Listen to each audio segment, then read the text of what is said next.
A Rohit Shetty series is a curious experiment. The series medium requires sustained storytelling through juggling intertwining plot threads and overlapping character arcs to do justice to the small while never losing sight of the bigger picture.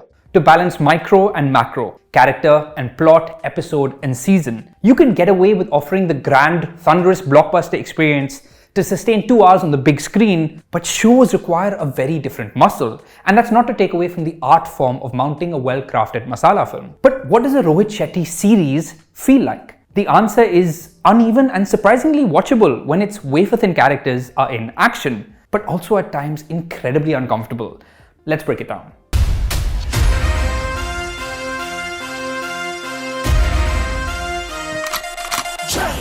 His latest police story follows the Delhi Police Special Cell Unit. When multiple bomb blasts rock Delhi to its core, DCP Kabir Malik, played by a tepid, strictly functional Sidharth Malhotra, along with his senior officer Vikram Bakshi, played by Vivek Oberoi, and Officer Tara Shetty, played by Shlipa Shetty, are left to investigate and bring down the terrorist bad guy, a man called Zarar, played by a bland, walking through the motions Mayank Tandon. Zarar is the local leader of the Indian Mujahideen, but more on that later.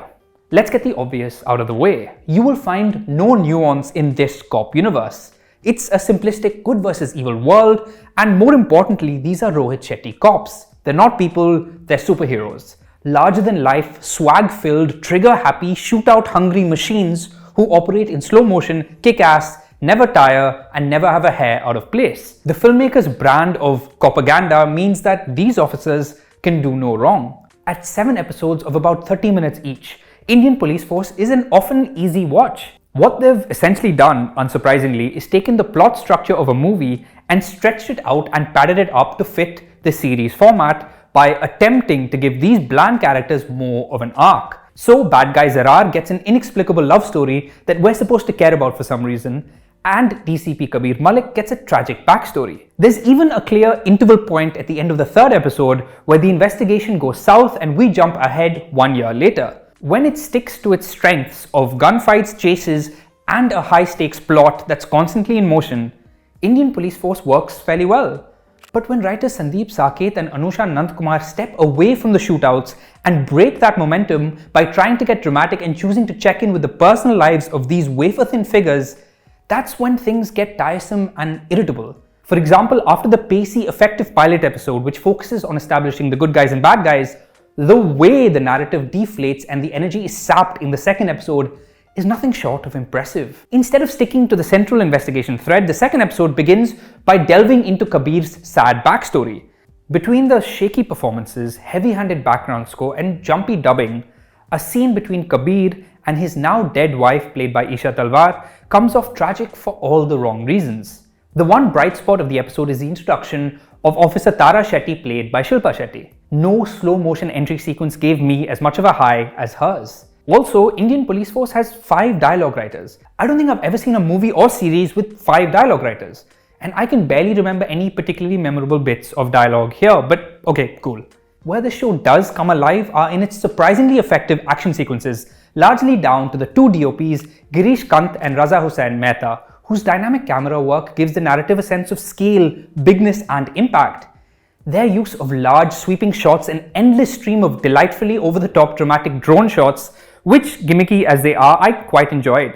Find someone who loves you as much as these folks love them some drones. And props to them and directors Rohit Shetty and Sushwant Prakash for opting for so many long takes, which really helped jerk the proceedings and drama to life. The massively staged market explosion sequence in the 1st episode, or the impressive single-take communal riot sequence in the 5th episode. Not to mention the way their camera glides through the chaos of the 3rd episode's extended shootout sequence. Episode 3 is basically non-stop, wall-to-wall urgent action for over 20 minutes, which is why it's the show's strongest.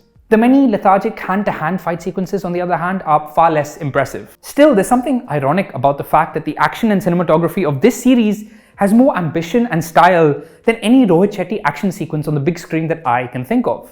And much like the narrative as our hero Kabir Malik, Sidharth Malhotra works best when he's in action. Outside of that, sincere as he is, he just doesn't have the charisma or presence to make a larger-than-life cop hero memorable. I hope अच्छा ही सुना होगा मैं. Sorry to disappoint you, but nahi.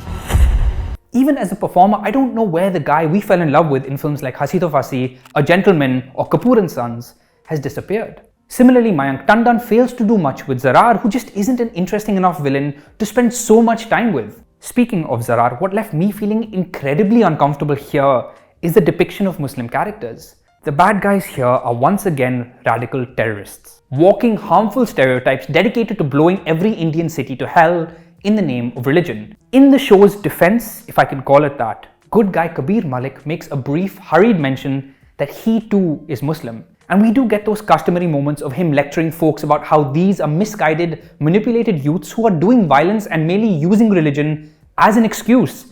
But it still left me feeling very uneasy. There's even a scene of a young Zarar being radicalized by a teacher in a madrasa. It's a sequence that looks like it's been ripped from some shady WhatsApp forward that your bigoted uncle sends around. Shaky politics aside, Indian police force works best when it sticks to explosions, car chases and gunfights. I just wish the narrative was as tight as Sidharth Malhotra's shirts in this show. You can watch Indian Police Force on Amazon Prime Video.